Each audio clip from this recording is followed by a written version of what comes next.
What is up, Earthnoids and Spacenoids? I am just a simple Newtype, and in this episode we are beginning our coverage of the record of MS War's Saga. The first story is written by Masaya Takahashi, and the artwork is done by Kazuhisa Kondo. This story follows a young rookie pilot, Frederick Brown, as he experiences the horrors of war. We will then dive into MS Wars 2, which is both written and drawn by Kondo. This is a sequel series of short stories. And finally, we will cover MS Wars Reboot. Not a lot of talking in that last one, so let's get into this. On Amusai, the Brumel is a young fresh face, Frederick Brown, who made an appearance in Kondo's other work, Revival of Zeon. Also, is it Brown or Braun? He is heading to Granada, where he is going to training school. The captain of the Musai tells him that mobile suits are the future. They moor with the satellite and take a shuttle. The captain watches as the cadets leave. At school, we learn that Frederick is at the bottom of the class rankings, but he still made the cutoff. We see a younger Frederick struggling with simulation tests while kids make fun of him. He definitely has something to prove. Frederick begins intense training. He watched as some of his comrades died during the training process, even before holding a gun. After 10 months, he has made it to B Company, which is a part of the 1st Battalion. He meets Company Commander Lieutenant Bulk and Chief Petty Officer Houndsman. They tell him to lay off the thrusters. Stop wasting fuel, you're in space. They then go get some coffee. Ew, I bet it's Axis service coffee. It's no McDaniels. After a week of getting into a groove, war was declared and everything changed. Trainees are about to become soldiers. Their company adds a yellow accent on their shoulders. Can you tell it's yellow? As new soldiers, they run patrol while Operation British is essentially being played out. One colony passes by them and it's making its way towards Australia. Brown watches as others gas a colony. He says, "Oh, war sucks." They find a Salamis-class ship still fighting and rush in. The Federation doesn't have mobile suits at this time, so all the Zakus move in and say, "You can't touch me." Brown shoots the bridge and the ship goes down. He upgrades from thinking war sucks to war's kind of metal. He goes from being a cadet to a soldier. It will still be 10 months till the Federation builds the GUNDAM. Brown has a dream where he is blasted out of his mobile suit and flung out into space, where he meets the Grim Reaper wearing a Fetty cap who calls him a murderer. Brown wakes up in a hospital on Solomon. During the Battle of Loom, Brown Zaku took a direct hit to the face. He was lucky to survive and was out for 3 days. After the Battle of Loom, the Federation began Operation V. Brown's company is informed of the Operation V mobile suits. One mentions that there is a heavy variant of the Gundam, which isn't a reference to Heavy Gundam. He's just talking about the gun tank. Their commander tells them not to take the enemy for granted. Over the past 10 months, even though Zeon remains dominant, the war remained in a stalemate. Then word came in that Garma has fallen in battle, and the Feddies are shifting their focus to Makuve and the European front. Brown and his team head to Earth. They receive many new recruits after losing so many comrades. They take a shuttle to the newly built Zanzibar-class ship. In the hangar, he sees the Dom. Along with the Doms, on board this ship is the Black Tri-Stars. They talk about this white mobile suit that the Federation deployed. Gaia lets Brown sit in the cockpit. Bro experienced half of humanity die and he still has a boy gee golly attitude. I guess you can't deny the fortitude. Gaia says, "Alright, that's enough fanboying out. Get out of here, kid." They drop down to Earth. Brown heads to a bar after touching down and orders milk. One infantry goon starts a fight with him. Commander Bulk literally drags him out of there. He tells him to take a few laps. A week later, Operation Odessa begins, and Brown's company joins the resistance. A big trade class rushes towards the company. The goof is able to tank an attack by a cannon, and Brown is impressed by the armor. Focus on the battle, bro. I just want to take a moment to appreciate Kondo's art. I dig the nuts and bolts sticking out of the mobile suits. The final push on Makuve's mining facility is underway. While taking over a big trade class, anti-mobile suit forces fire on Naumann. Luckily, he survives. A dragonfly tries to escape, but Brown stomps on it. The pilot is a high-ranking commander.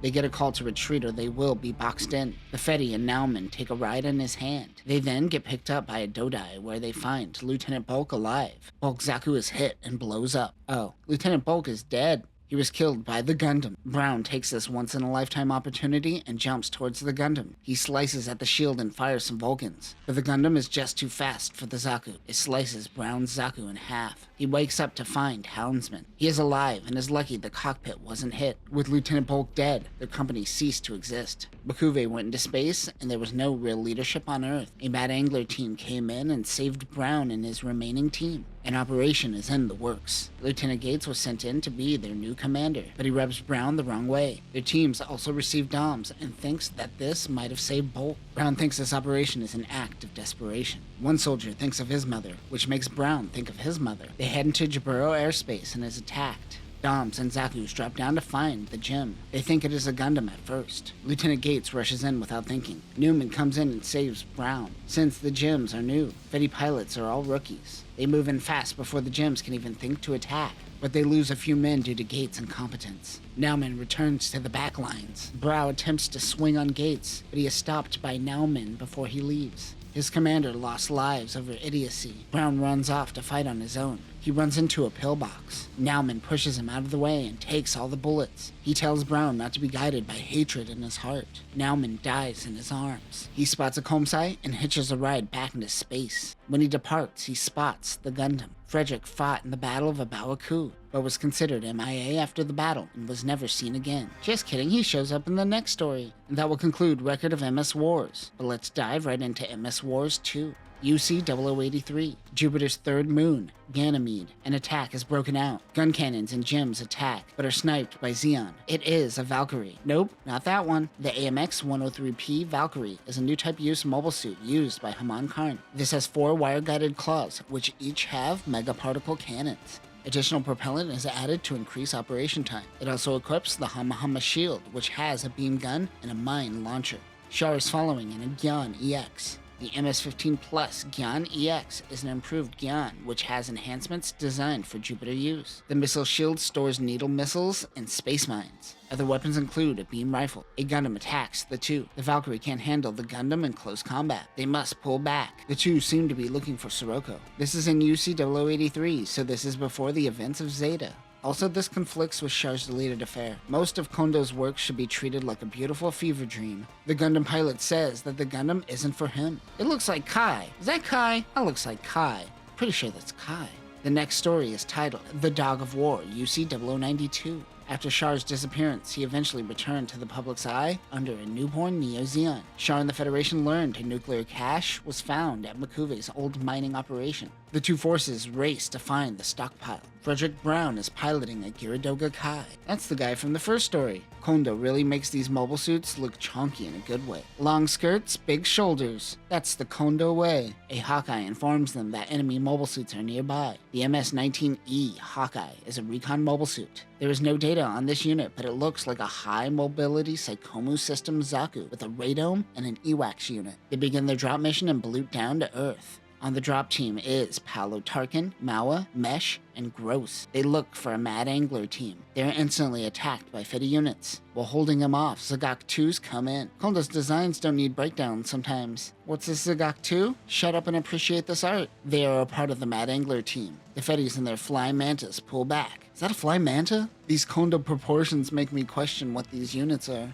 U-boats find Fedi forces, and the two engage in a battle at the sea. Kondo's Aqua Gem has more rounded corners. Brown's team is able to make their escape. He and the U-boats make their way towards the Indian Ocean. There are turrets near the shore. Their plan is to travel through the Hormuz Strait and grab the nuke and sneak out the same way. Yeah, good luck with that one. 2 U-boats cause a distraction while the mobile suits move in. The 3rd U-boat takes Brown's team to shore. They daka. A nearby Fedi base gets word of Zeon's movement. They use this opportunity to test the G-Commander. The G-Commander is a mobile fortress built off of the design of the new Gundam Heavy Weapons System type and the G-Armor. This uses hover units to glide on land. Weapons include 60mm Vulcan, a 3-tube smoke discharger, a twin rotary beam cannon, a missile container, a beam machine gun which doubles as a grenade launcher, and a shield with a built-in twin megaparticle cannon. I genuinely can't tell if this is a Medea or a Flymanta anymore. This ship is its own thing. The armor that Brown is wearing in this manga is very Starship Troopers. Dropping down from the Flymantas to intercept are Eagles. The RX-166 Gundam Mark III Eagly is inspired by the MSV Mark III and is an improved version of the Mark II. This has a stronger generator along with 2 wing binders to increase mobility. The movable frame has also been improved. Weapons include 60mm Vulcans, a beam saber, a beam rifle, a hyper bazooka, and a shield. Brown uses a smokescreen to blind the Fedis, so the Fly Manta drops some bombs. The bombs confirm it is definitely a Fly Manta, though I'm still not confident. A Fedi-used Gao drops down and pops out a G-Commander. It splits up Brown's team. Mawa goes down. Brown's team work together to do the Black Tristar's signature attack, the Jetstream attack. Oh, he was an Uber fan back in the first story apparently. Bombs are being dropped off from all sides. While Brown is in the thick of it, Tarkin goes down. Brown gets in close and takes out the G-Commander. The other men use Sturmfausts to take down the GAU. When it crashes, it triggers the nuke. Apparently the nuke was on the GAU? Or is the nuclear-powered GAU the nuke they're talking about? I'm a little confused. A Lugan looks out at the explosion. Then he is able to pick up Brown's Gyaradoga Kai. He ended up hiding in the hull of the G-Commander and survived the mission. Sucks to be his comrades, though. And that will do it for this episode. I love the style, and the art direction is amazing as always. But Kondo's stories are pretty basic. The second MS Wars is written by Kondo, unlike the first one, and the quality drops when Kondo is in control. That being said, the art holds its own, and sometimes that's okay too. Next time, we will complete the MS Wars 2 short stories. Frederick Brown will pilot a Jaguar, and we will begin MS Wars Reboot, where it details the entire Earth drop operation during the 1-year war. But that will do it for now, Newtypes. Remember, sometimes rounded corners on a mobile suit is better than a story. Peace.